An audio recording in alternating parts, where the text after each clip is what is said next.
मेरे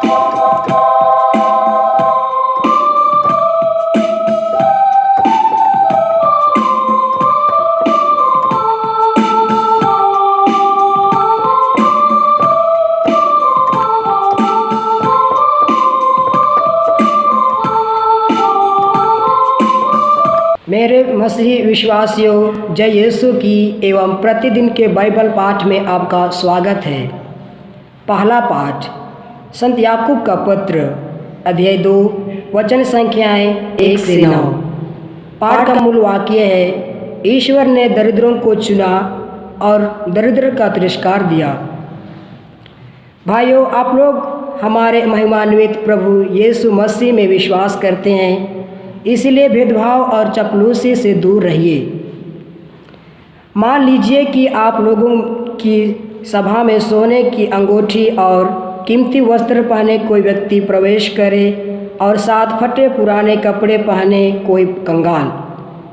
यदि आप कीमती वस्त्र पहने वाले को विशेष ध्यान रखकर उससे कहें, आप यहाँ इस आसन पर विराजिए, और कंगाल से कहें, तुम वहाँ खड़े रहो, अथवा मेरे पावदान के पास बैठ जाओ, क्या तुम आपने अपने मन में भेदभाव नहीं आने दिया और गलत विचार के अनुसार निर्णय किया है? प्यारे भाइयों, सुन लीजिए, क्या ईश्वर ने उन लोगों को नहीं चुना जो संसार की दृष्टि में दरिद्र हैं, ताकि वे विश्वास के धनी हो जाएं और उस राज्य के अधिकारी बने जिसे उसने अपने भक्तों को प्रदान करने की प्रतिज्ञा की है? फिर भी आपने दरिद्र का तिरस्कार किया। क्या धनी आप लोगों का शोषण नहीं करते और आपको अदालतों में घसीट कर नहीं ले जाते? क्या वे उस सुंदर नाम की निंदा नहीं करते जिसे आप पुकारे जाते हैं? धर्म ग्रंथ कहता है, तुम अपने पड़ोसी को अपने समान प्यार करो। यदि आप इसके अनुसार राज्य की संहिता पूरी करते हैं तो अच्छा ही करते हैं, किंतु यदि आप पक्षपात करते हैं तो पाप करते हैं और संहिता के अनुसार दोषी हैं। प्रभु की वाणी। ईश्वर को धन्यवाद। और आज का सुसमाचार पाठ संत मार्कुस के अनुसार पवित्र सुसमाचार अध्याय 8 पद संख्याएं 27 से 33 तक से लिया गया है। वचन कहता है, यीशु अपने शिष्यों के साथ कैसरिया फिलिप्पी के गांवों की ओर चले गए। रास्ते में उन्होंने अपने शिष्यों से पूछा, मैं कौन हूँ? इसके विषय में लोग क्या कहते हैं? उन्होंने उत्तर दिया, यूहन्ना बपतिस्ता। कुछ लोग कहते हैं एलियस और कुछ लोग कहते हैं नबियों में से कोई। इस पर यीशु ने पूछा, और तुम क्या कहते हो कि मैं कौन हूँ? पेतरुस ने उत्तर दिया, आप मसीह हैं। इस पर उन्होंने अपने शिष्यों को कड़ी चेतावनी दी कि तुम लोग मेरे विषय में किसी को भी नहीं बताना।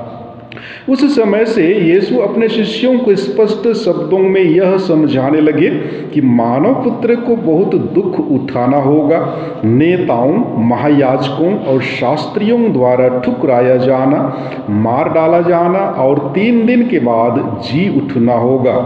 पेतरुस यीशु को अलग ले जाकर समझाने लगा, किंतु यीशु ने मुड़कर अपने शिष्यों की ओर देखा और पेतरुस को डांटते हुए कहा, हट जाओ शैतान, तुम ईश्वर की बातें नहीं बल्कि मनुष्यों की बातें सोचते हो।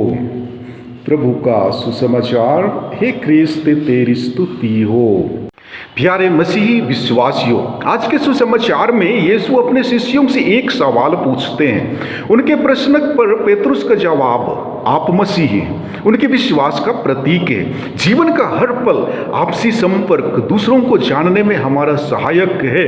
ठीक उसी प्रकार ईश्वर का ज्ञान हमारे लिए तभी संभव हो सकता है जब हम निरंतर ईश्वर के संपर्क में रहें, हमारा संबंध अच्छा हो और हम उनकी इच्छा अनुसार अपना कार्य करें। सुसमाचार में यीशु हमें आदर्श प्रेम का भी सबसे अच्छा उदाहरण देते हैं जब वे कहते हैं, मानव पुत्र को बहुत कष्ट उठाना है। हमारे लिए उनका प्रेम प्रेम अपार है जिसे वे अपनी पीड़ा में जाहिर करते हैं। क्या हम उनके इस प्रेम को हमारे जीवन में अनुभव करने के लिए कुछ कदम उठाते हैं?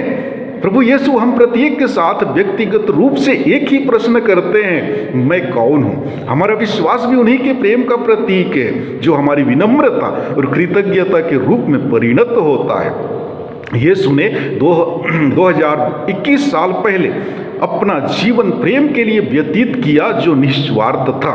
क्या हमारे लिए यह कारण काफी नहीं जो हमें हमारी मुश्किलों में हमें सहायता प्रदान करता है? और आज के पहले पाठ के द्वारा संत याकूब कहते हैं कि तुम अपने पड़ोसी को अपने समान प्यार करो।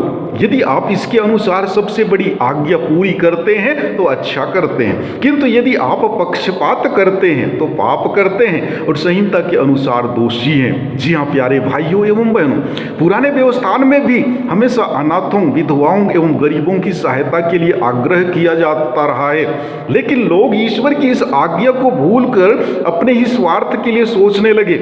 इसीलिए प्रभु यीशु ख्रिस्त हम मनुष्यों का रूप धारण कर एक गरीब परिवार में जन्म लिए और लोगों को मेल, प्रेम, दया एवं क्षमा की शिक्षा दिए और अंत में मानवीय प्रेम के कारण उन्होंने अपने पवित्र शरीर को क्रूस की काट पर कुर्बान कर दिया। वही प्रभु यीशु ख्रिस्त ने अपने शिष्यों को आदेश दिया कि जिस तरह उन्होंने उन्हें प्यार किया उसी तरह वे भी दूसरों से प्रेम करें। संत यूहन्ना के अनुसार पवित्र सुसमाचार अध्याय 13 पद संख्याएं 34 और 35 में प्रभु कहते हैं, मैं तुम लोगों को एक नई आज्ञा देता हूं, तुम एक दूसरे को प्यार करो।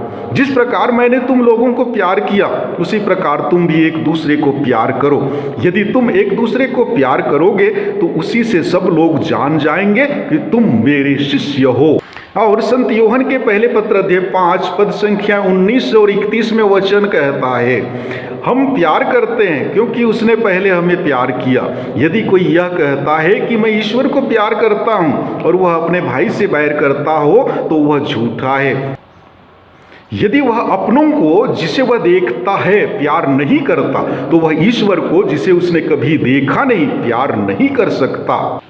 इसलिए हमें मसीह से यह आदेश मिला है कि जो ईश्वर को प्यार करता है उसे अपने भाई को भी प्यार करना चाहिए। लेकिन हम क्रिश्चियों में यही तो सबसे बड़ी समस्या है। जी हाँ, हम यीशु में विश्वास करते हैं, उनके वचन को पढ़ते, सुनते, मनन चिंतन करते एवं प्रत्येक रविवार को पवित्र परम प्रसाद के रूप में प्रभु के पवित्र शरीर को ग्रहण करते हैं। लेकिन सवाल उठता है कि क्या हम अपने बैरियों या दुश्मनों को क्षमा करते हैं? क्या हम उन्हें अपनों के समान प्यार करते हैं?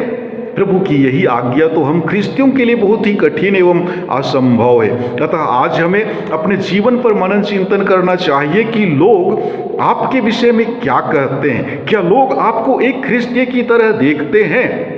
आज प्रभु यीशु हम प्रत्येक जन से सवाल करते हुए पूछते हैं कि आप क्या कहते हैं, मैं कौन हूं? क्या आप संत पेतरुस की तरह कह सकते हैं कि आप जीवंत ईश्वर के पुत्र, मेरे मुक्तिदाता हैं? यदि आप पेतरुस की तरह जवाब देना चाहते हैं तो प्रभु को करीब से जानना होगा, उनके प्रेम को अनुभव करना होगा, उनकी आज्ञा अनुसार जीवन यापन करना होगा। तभी आप कह पाएंगे कि प्रभु आप जीवंत ईश्वर के पुत्र हैं या फिर मैं एक ख्रिस्तीय हूं। प्रार्थना करें कि प्रभु आपको कृपाएं प्रदान करें ताकि आप उनकी आज्ञाओं के अनुरूप जीवन यापन कर सकें।